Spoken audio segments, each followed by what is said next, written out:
Il était une fois une route étrangement silencieuse ce matin-là. Ethan Cole, un homme vêtu d'un costume beige impeccable qui criait richesse et pouvoir, était assis au volant de sa luxueuse voiture noire, agrippant le volant plus fermement que d'habitude. Il n'était pas censé être ici. Ce n'était pas le chemin que son chauffeur prenait habituellement, mais quelque chose l'avait poussé, une force qu'il ne pouvait expliquer, à prendre le long chemin pour rentrer de son voyage d'affaires. Peut-être était-ce la culpabilité. Peut-être était-ce parce qu'il ne pouvait pas affronter le retour à son manoir et revoir sa femme ainsi. Claire. Le nom seul lui tordait un couteau dans la poitrine. Sa belle et vibrante femme gisait maintenant frêle dans leur vaste maison vide. Les médecins ne pouvaient expliquer sa maladie soudaine. Autrefois pleine de rires et de rêves d'une grande famille, elle chuchotait à peine ces mots maintenant. Ethan avait dépensé des millions en traitements à travers le monde, désespéré de la sauver. Et pourtant, sa santé déclinait de jour en jour. En sortant du virage, quelque chose attira son regard. Un panneau en bois cloué à un poteau devant un bâtiment patiné. 2 jumeaux orphelins pour $100. Son pied frappa le frein. Les pneus crissèrent sur la route poussiéreuse. Un instant, il resta figé, pensant qu'il avait mal lu. Qui mettrait un tel panneau ici? Il jeta un coup d'œil et ils étaient là, 2 petits enfants, pieds nus, vêtus de chemises et de shorts verts assortis délavés, debout sur une petite plateforme en bois comme des objets exposés. Un garçon et une fille, tous de noir, leur peau couverte de traînées de saleté, leurs yeux grands et terrifiés alors qu'ils s'agrippaient les uns aux autres. Le cœur d'Ethan battait la chamade. Il sortit de la voiture. Un homme plus âgé était assis sur une chaise grinçante à proximité, mâchant une paille. « Vous cherchez ?» demanda l'homme d'une voix monocorde. « Ils sont assez en bonne santé. Personne n'est venu les chercher depuis des semaines.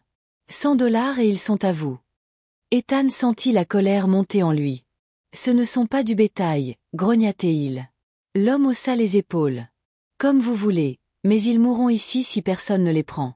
Les gens d'ici ne veulent pas de bouches supplémentaires à nourrir. » Le regard d'Ethan revint vers les jumeaux. Le garçon, à peine plus grand que sa sœur, avait les larmes aux yeux, mais ne fit aucun bruit. La fille essayait de faire bonne figure, mais sa lèvre inférieure tremblait alors qu'elle serrait son frère plus fort.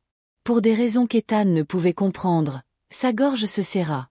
Il imagina Claire, sa main sur son ventre il y a des années quand elle avait murmuré « Peut-être que l'année prochaine sera l'année où nous aurons enfin nos propres petits. » Ils avaient attendu, espéré, et rien. Maintenant, ses enfants se tenaient devant lui comme une réponse obsédante à une question qu'il ne savait même pas avoir posée. Sans un mot de plus, Ethan sortit son portefeuille et sortit 5 billets de $20 neufs. L'homme les prit sans un soupçon de culpabilité. Ethan s'agenouilla devant les jumeaux. « Je m'appelle Ethan, dit-il doucement. Voudriez-vous venir avec moi ? » Le garçon cligna des yeux, incertain.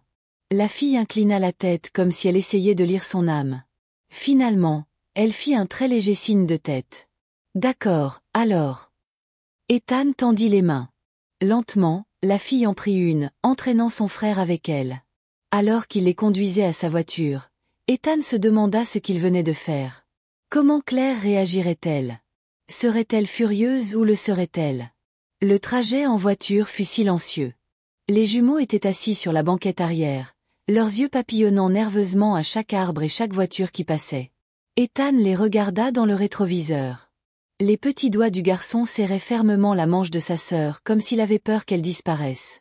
Lorsqu'ils arrivèrent enfin à l'entrée de son manoir, les jumeaux se figèrent. La maison les dominait comme un château. La fille murmura quelque chose à son frère qu'Ethan ne put entendre. « Ne vous inquiétez pas, » dit doucement Ethan. « C'est votre maison maintenant. » Claire gisait pâle contre la montagne d'oreiller dans son lit, sa respiration lente. Le bruit de pas devant sa porte fit s'ouvrir ses paupières. « Ethan » murmura-t-elle. Ethan entra, son visage un masque d'inquiétude et d'espoir. Derrière lui, 2 petites silhouettes timidement. « Qui sont-ils » chuchota Claire. Ethan s'agenouilla près de son lit. « Ils sont à nous maintenant » dit-il, la voix tremblante. « Je les ai trouvés au bord de la route, des orphelins. Ils avaient besoin d'un foyer. Et je pensais. » Les lèvres de Claire tremblèrent. Pendant des mois, elle n'avait ressenti que du vide. Mais alors que la petite fille s'approchait sur la pointe des pieds et posait doucement sa petite main sur le bras de Claire, quelque chose en elle se réveilla. Le garçon grimpa prudemment sur le lit et se blottit contre son côté. Claire sentit une chaleur, une vraie chaleur, se répandre dans son corps fragile. Pour la première fois depuis des semaines, des couleurs apparurent faiblement sur ses joues. Elle cligna des yeux pour chasser les larmes. Ils sont beaux. Ethan déglutit difficilement, ses propres larmes menaçant de tomber. Tu es belle. Le lendemain matin, le manoir résonna de doux rires alors que les jumeaux trottinaient autour de la chambre, montrant à Claire leurs pas de danse maladroits. Claire était assise, une faible lueur revenant sur son visage. Les médecins appelleraient cela impossible. Mais Ethan savait au fond de lui que quelque chose de miraculeux se produisait. Les jumeaux n'étaient pas seulement entrés dans leur vie. Il les avait sauvés. Claire était assise droite dans son lit, ses doigts brossant les doux cheveux bouclés de la petite fille. Elle n'avait pas eu la force de s'asseoir pendant des semaines, mais maintenant son corps se sentait étrangement vivant, comme si un courant chaud d'énergie revenait dans ses veines. Ethan se tenait tranquillement près de l'embrasure de la porte, regardant incrédule, sa femme rire, vraiment rire pour la première fois depuis des mois. Le garçon assis sur le bord du lit regarda Claire avec ses grands yeux bruns comme pour mémoriser chaque détail de son visage. Il hésita, puis se pencha en avant et posa sa petite main sur la sienne. « Ils ne parlent pas beaucoup », dit doucement Ethan. « Mais ils ont traversé beaucoup d'épreuves. » Claire leva les yeux vers son mari, des larmes brillant dans ses yeux bleu pâle. « Comment s'appelle-t-il » ? « Je ne sais pas. L'homme qui les gardait n'a même pas demandé. » La mâchoire d'Ethan se serra tandis que la colère traversait son expression. On peut leur demander ou leur donner de nouveaux noms, quelque chose qui signifie un nouveau départ. La petite fille se rapprocha et posa doucement sa tête sur l'épaule de Claire. Claire enlaça l'enfant de son bras, des larmes glissant sur son visage. « Je pense qu'ils étaient destinés à nous trouver, Ethan, murmura-t-elle. Les jours qui suivirent semblèrent presque surréalistes. La santé de Claire s'améliora plus vite que ce qu'aucun de ses médecins n'aurait pu comprendre. Les jumeaux ne la quittaient jamais. Ils la suivaient de pièce en pièce comme deux petites ombres, leur présence discrète mais réconfortante. Un matin, Claire était dans la cuisine, appuyée lourdement sur le comptoir. Elle regardait les jumeaux dessiner avec des crayons sur des feuilles de papier étalées sur le sol. « Vous voulez du petit déjeuner » demanda-t-elle doucement. Le garçon leva les yeux. « On ne mange pas beaucoup » murmura-t-il timidement, ses premiers mots depuis qu'il était entré dans la maison. Claire se figea, son cœur brisé par la façon dont il l'avait dit, comme s'il avait appris à se rendre invisible. « Eh bien, dit-elle, forçant un ton joyeux, vous mangerez autant que vous voulez ici.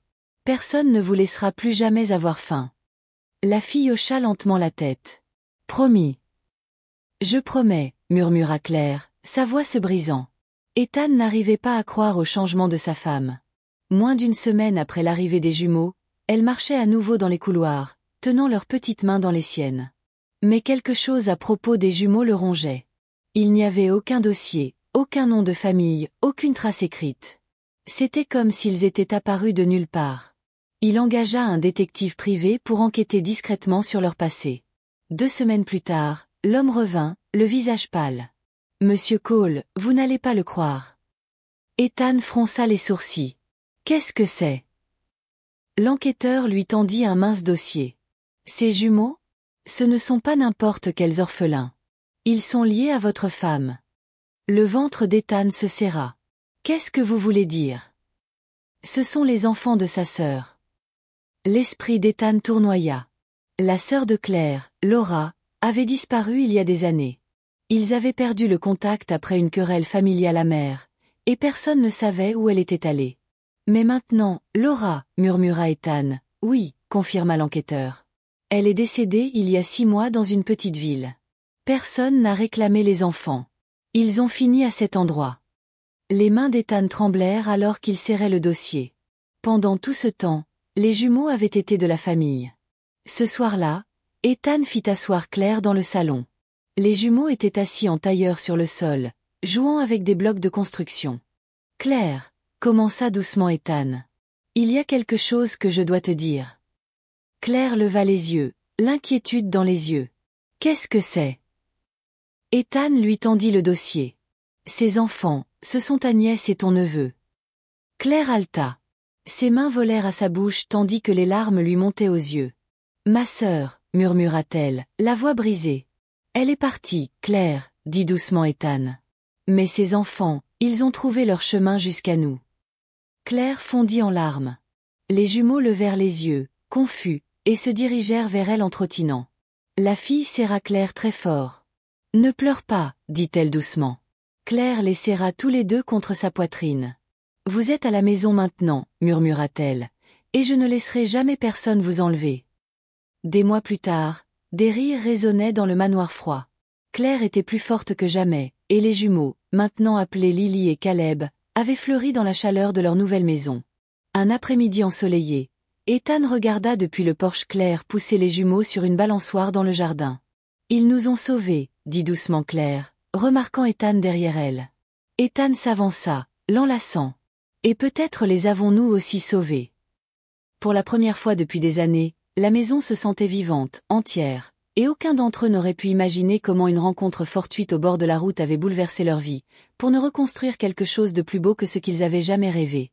Si vous avez apprécié cette histoire, n'oubliez pas de lui donner un pouce en l'air et de cliquer sur le bouton d'abonnement pour plus de récits émouvants, dramatiques et inattendus. Et faites-nous savoir dans les commentaires, d'où dans le monde nous regardez-vous? Nous aimons avoir de vos nouvelles. Jusqu'à la prochaine fois, restez gentils, restez curieux et continuez à regarder.